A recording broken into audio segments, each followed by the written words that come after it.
When I was unemployed, my parents threw me out of the house and said, "Carry your own burden." I didn't complain, didn't ask questions. 5 years later, when those same people were standing at my door, I opened it and delivered a decision they never expected.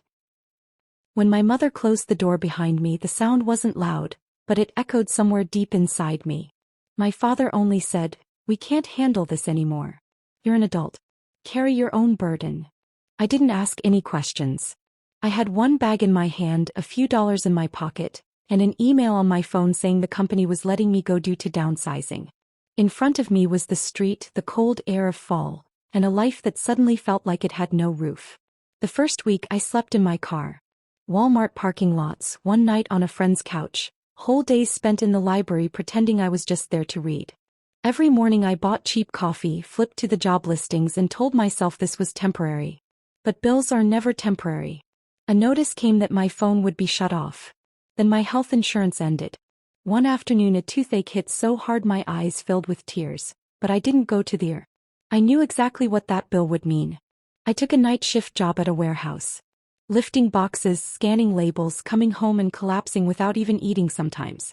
Nobody there knew my story and that was fine. No one cared where I came from. I just had to show up on time and work. Slowly my breathing steadied. The noise in my head quieted down. I didn't call my parents. They didn't call me either. Time moved in small, exhausting steps.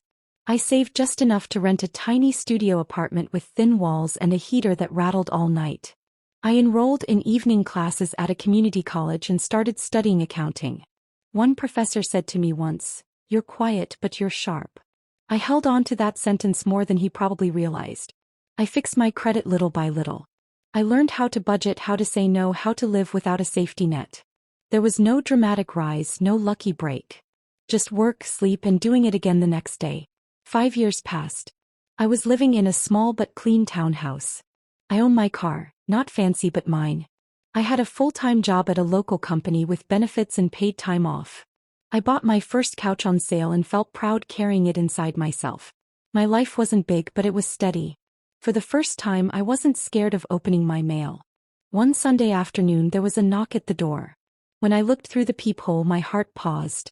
My parents stood there, both looking worn down like time had caught up with them all at once. My mother wore the same coat she always had, but now it carried years in its wrinkles. I opened the door. No hugs. No greetings. Just a long, uncomfortable silence.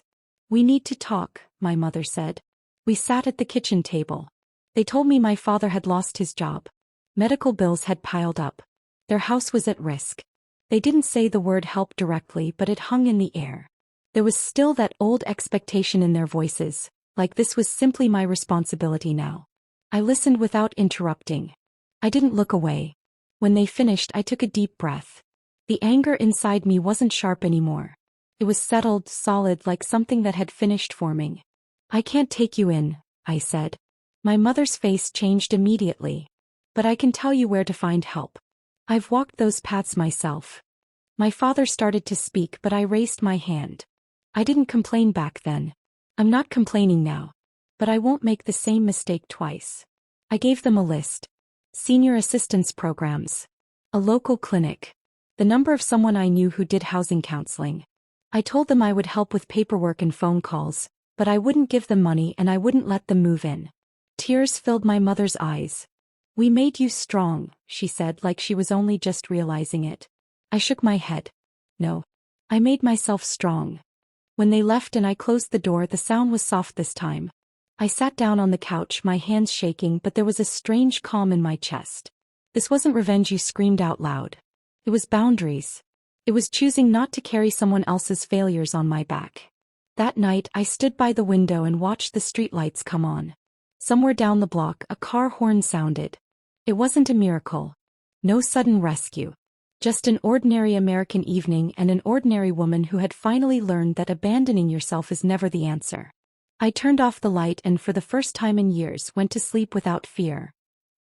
If this story spoke to you, please take a moment to like the video and subscribe for more real, emotional stories like this.